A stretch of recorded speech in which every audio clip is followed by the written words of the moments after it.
7월 달을 감사의 달로 우리 교회에서는 정하고 이렇게 생각하면서 지내고 있습니다. 우리가 감사합니다라고 할 때는 그냥 입술로만 감사가 아니라 감사합니다 할 때 감사라는 말의 의미가 입술로 나오기까지 그 감사를 바치고 있는 마음이 있을 것입니다. 이 감사, 부모에 대한 감사, 또 학교에서는 선생님에 대한 감사, 그리고 직장에서는 동료에 대한 감사, 여러 가지 감사가 있잖아요. 우리 믿음의 사람들은 하나님의 은혜에 감사하는, 그래서 하나님의 은혜를 생각하면 생각할수록 하나님 아버지 감사합니다, 이렇게 나올 수밖에 없는 것이죠.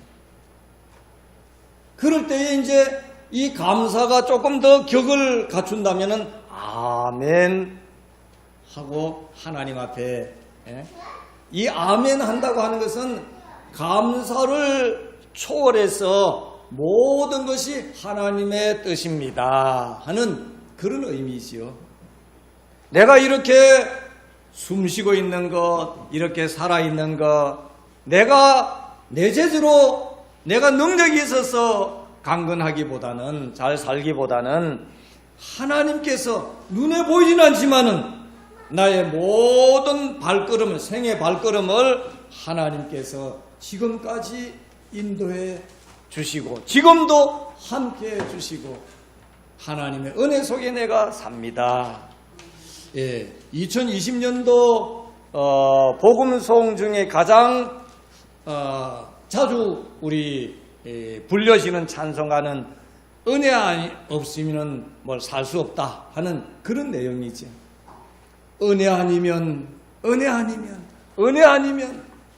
내가 어떻게 사는가? 내가 이렇게 사는 건 다 하나님의 은혜다. 아마 이 본문에 오늘 우리들이 읽은 그 본문 내용 중에 한 사람의 인물이 나오는데 한나라는 여인이지요. 이 여인이 하나님의 은혜를 기억하고 오늘 본문의 말씀대로 숫소 3마리와 밀가루 한 에바와 그리고 음료수와 같은 그 포도주 한 부대를, 그리고 또 자기 몸에서 낳은 이 사무엘을 하나님 앞에 드린다고. 그런데 물질은 우리가 어느 정도 실행할 수 있는데 이 사람이라고 하는 것은요, 자기가 낳은 아이를 하나님의 성전에 바친다고 하는 것은 참 쉬운 일이 아니지요. 오늘 본문 말씀에 보니까 젖을 뗀 후에, 그리고 그 24절 후반절에 보니까 아이가 어리더라. 아마 이 본문을 기록하는 저자가 생각할 때도 이것은 너무 어리다, 하나님의 성전에 바치기에는 너무 좀 어리다 하는 그런 느낌을 받은 것 같습니다. 하여튼 오늘 우리들도 이 한나가 이렇게 한나라는 여인이 하나님의 은혜를 기억하고 그 은혜를 받고 난 뒤에 하나님께 표현한 신앙의 행위이죠. 조금 배경적인 얘기를 조금 더 한다면은 이 한나의 집에는 그 남편 되는 사람이 있고 그 남편 되는 사람에게 부인이 한 사람 더 있었는데 버닌나라고 하는 이 부인이 있었습니다. 그런데 한나는 아기를 못 낳고 있었습니다. 그런데 버닌나라고 하는 이 부인은 아기를 잘 낳았습니다.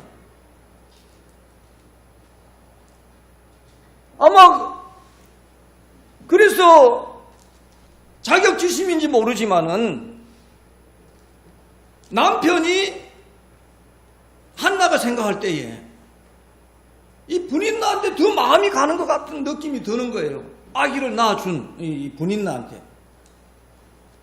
그래서 속에 여인으로서의 그 한 맺힌 나는 왜 아기를 못 낳지?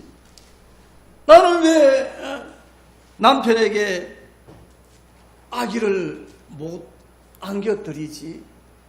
그래서 나를 더 홀대하는 것이 아닌가? 그러면서 막 이런 마음이 들 때에 남편한테 투정합니다. 왜 당신은 저 여인만 좋아하고 나는 좀 멀리하는 느낌이 들어? 그러니까 이 남편이 하는 말이 무슨 말이야? 당신은 말이야 내 10아들보다 더 의미 있는 여인이라고. 아무리 그래도 이 한나의 마음은 어떻게 치료될 수가 없습니다. 그래서 한 번은 하나님의 성전에 오늘 그 실로라는 곳에 하나님의 성전이 있었습니다.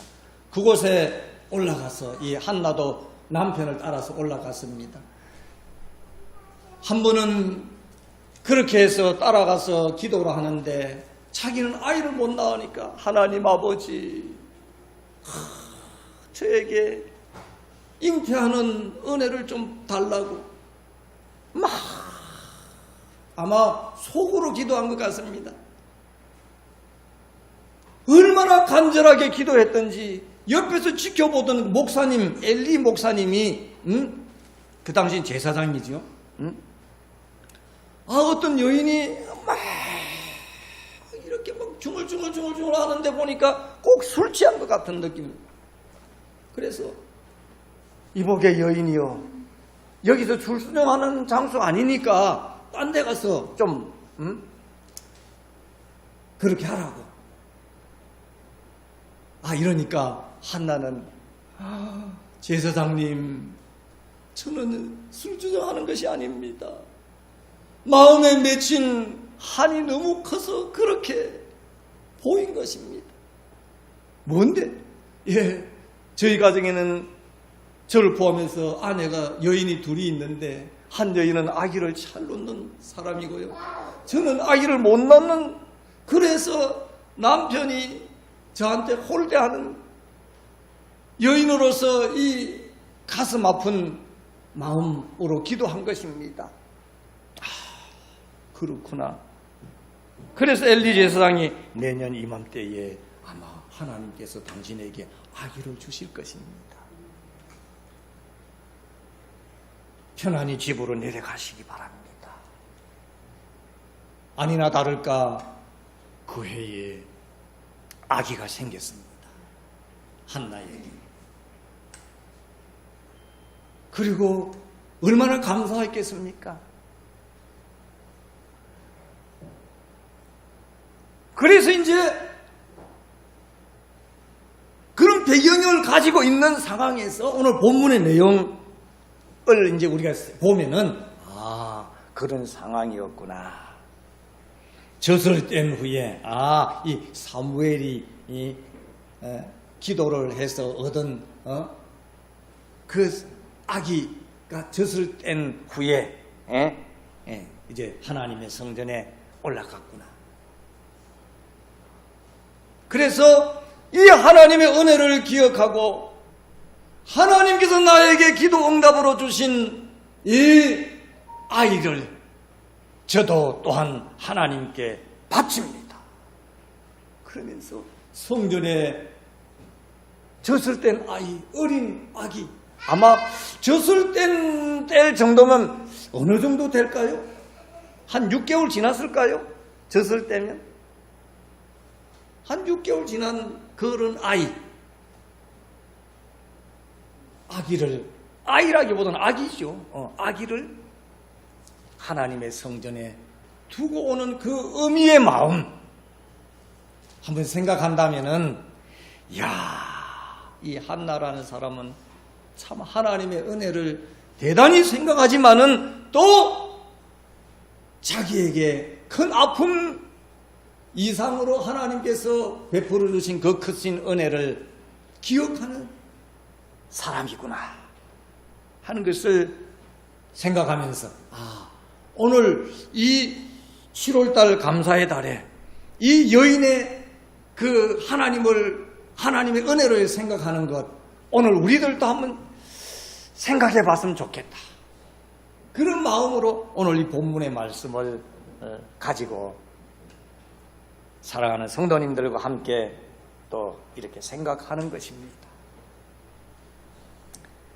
자, 이런 배경을 가지고 있는 말씀을 이제 오늘 생각해 보는데요. 조금 더 이제 생각해 보면은 한나는 기도의 응답을 받고서 그냥 나 몰라라 한 것이 아니었습니다. 즉 기도원 신앙이 아니라는 것입니다. 기도원에서 나 이거 해주면 하나님 잘 믿을게요 하는데 기도원 내려와서는 그렇게 기도원에서 한 그런 열의처럼 잘 행함이 되지 않는 그런 사람들이 가끔 있는데요. 그런데 이 한나는 그런 사람 부류 아니었습니다. 오히려 하나님의 은혜를 늘 기억하면서 적당한 시기에 하나님께 나아가서 예물과 함께 아기 사무엘을 하나님께 바쳤습니다. 한번 생각해 보십시다. 아니 없는 상태에서 겨우 하나 받았는데 더 거슬러 올라가면은 아브라함을 생각해 보면 알 수 있지 않습니까? 아브라함에게 그 100세에 얻은 아들 이삭 번제로 드리라고 하는 그 하나님의 말씀에 순종한 그 모습.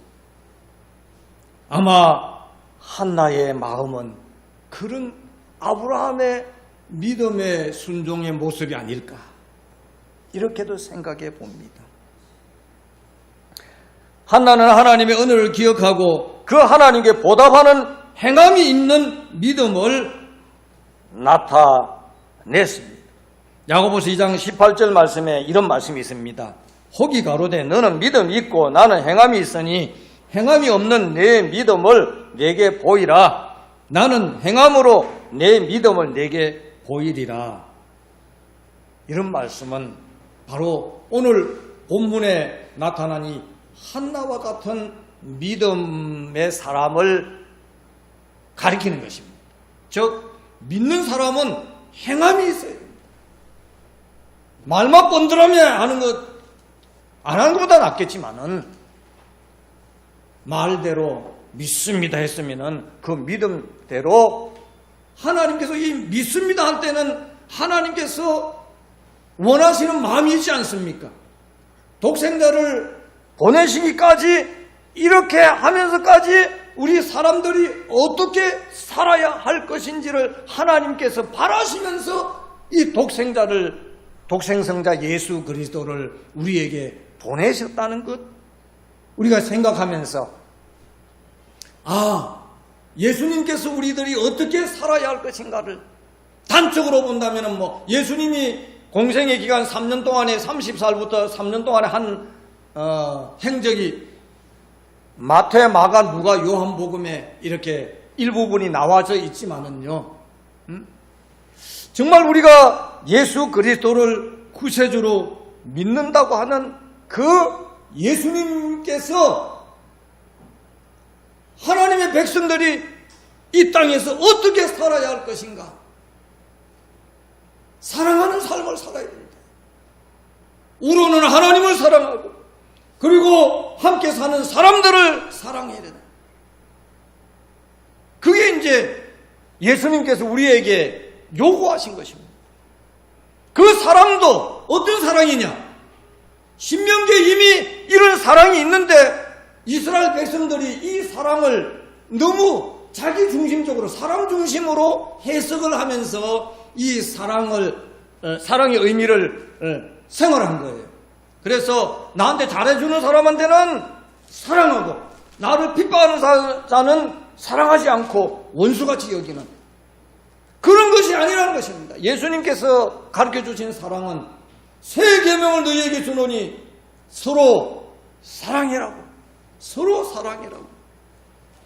일방적인 사랑 이거 오늘 우리 예수 믿는 사람들은 일방적인 사랑도 가지고 있지만은요, 믿음의 사람들은 서로 사랑해야 합니다. 그 서로 사랑하는 것이 어떤 사랑입니까? 예수님께서 나에게 베풀어 주신 사랑, 그 사랑을 하라는 것입니다. 예수님께서 나에게 베풀어 주신 사랑은 한마디로 희생입니다. 희생. 희생의 의미를 우리가 생각할 때 그냥 강단에서 교회에서 그렇게 예수 믿는 사람들은 희생의 삶을 살아야 한다. 그러면서 이제 예수님의 말씀은 어떤 희생의 구체적인 행동을 가르쳐 주는데, 너희는 세상의 빛이다. 너희는 세상의 소금이다. 여기서 희생의 의미를 한번 조금 곱씹어 보면 나온다는 것입니다. 당시에 빛을 내기 위해서 촛불, 호롱불, 석유 등잔불 이런 거 있지 않습니까? 그 빛을 내기 위해서는 기름을 태우든지 아니면 촛불에서 빛을 낼 때는 초 자체가 태우면서, 자신의 몸을 태우면서 빛을 내지 않습니까? 이 희생을 말합니다. 소금은 어떻습니까? 소금이 만일 그 맛을 잃으면은 어디에 쓰겠느냐? 소금이 만일 맛을 잃는다면, 소금을 배수를 절인다고 쫙 뿌렸는데 녹지 않고 그대로 알갱이가 그대로 있다면 어떻게 되겠습니까? 맛은 내지기는 그냥 다 버리게 되지 않습니까? 이런 소금이 어디 있어? 누가 혹시 가짜로 만들었나? 소금을 가짜로 만들었다는 얘기는 아직도 못 들어봤어요. 계란은 가짜 계란이 있다는 얘기는 들었는데 소금은 가짜 소금 못 들어봤어요. 소금이 자기의 진정한 뜻을 나타내려면 녹아야 된다는 것입니다. 우리 예수 믿는 사람들이 너희는 세상의 소금이다 라고 예수님께서 가르쳐 주실 때는 무슨 의미겠습니까? 희생하라는 것입니다. 녹아지라는 것입니다.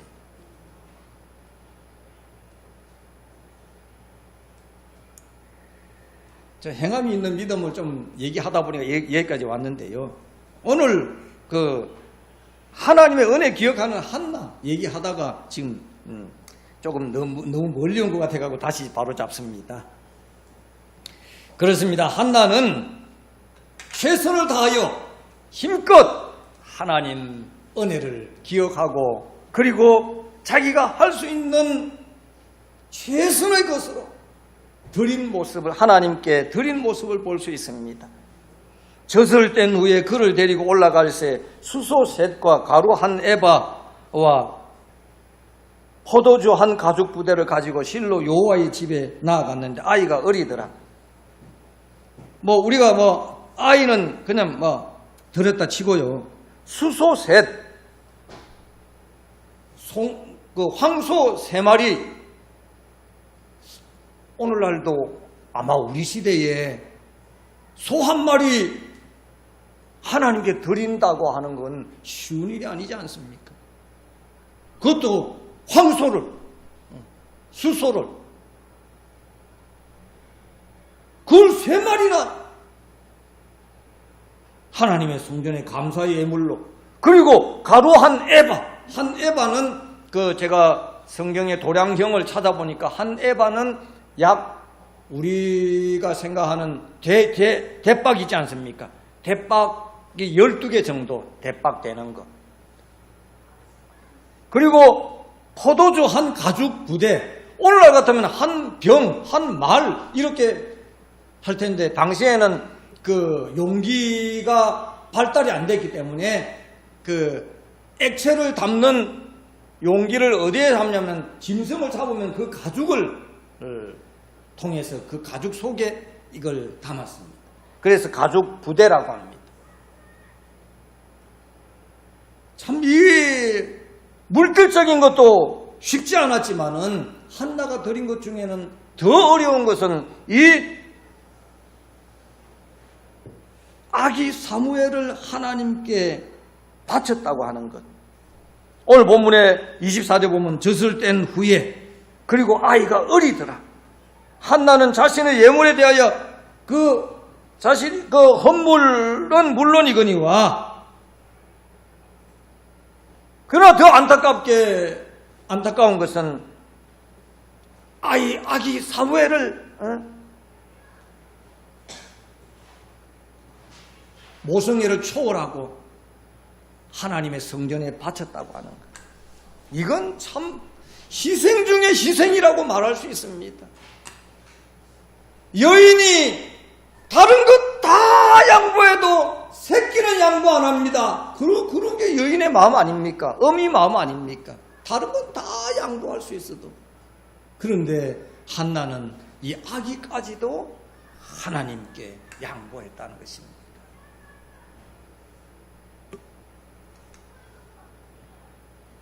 이러한 한나의 신앙 행위는요, 이스라엘이라고 하는 국가의 초석을 이루는, 그 당시에는 한나는 그걸 몰랐겠지요. 그렇지만은 이 한나의 드리는 헌신의 그 결과는요, 하나님께서 이스라엘의 국가를 이루는 그런 초석을 이룬 것을 볼 수 있습니다. 단적으로 보면은 사무엘상 3장 20절에 보면요, 단에서부터 부엘세바까지의, 그러니까 단에서부터 부엘세바까지라고 하는 건 이스라엘의 그 끝에서 끝에까지 그 범위를 말하는 것입니다. 그러니까 이때 아기 사무엘은 이스라엘의 지도자가, 이 사무엘은요, 그래서 그 사사도 되고 제사장도 되고 그 다음에 선지자도 되는 이 세 가지 역할을 사무엘은 다 했다는 것입니다. 그리고 초대왕 사울을 세울 때도 이 사무엘은 관계를 했습니다.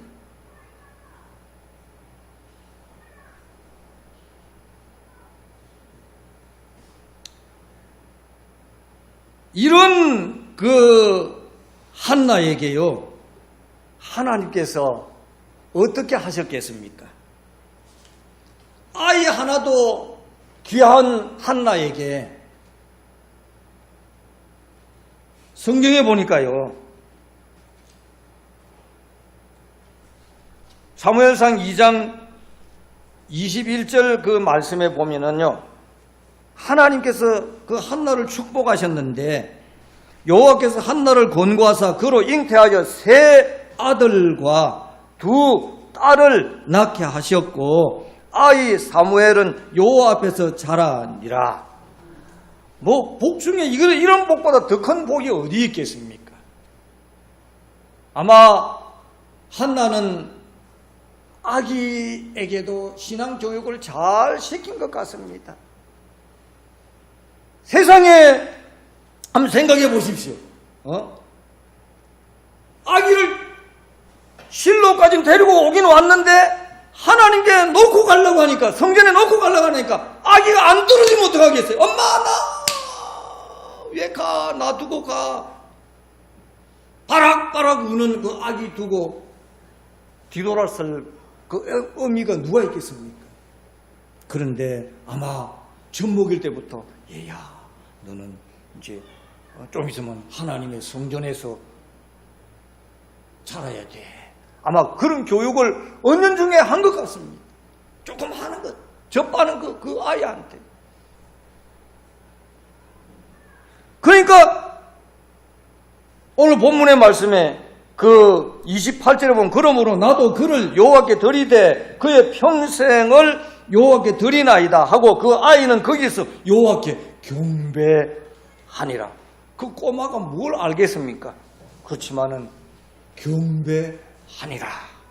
그렇게 말씀한 것을 보면은 이 한나가 아기에게도 자기 자식에게도 신앙 교육을 얼마나 철저하게 시켰는가 하는 것을 볼 수 있습니다.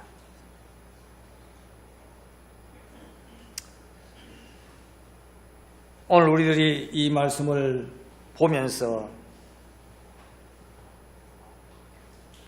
하나님을 기억하는 삶, 하나님을 기억하는 삶, 하나님을 잊어버리지 않는 삶. 그것은 늘 하나님을 생각하는 것 아니겠습니까?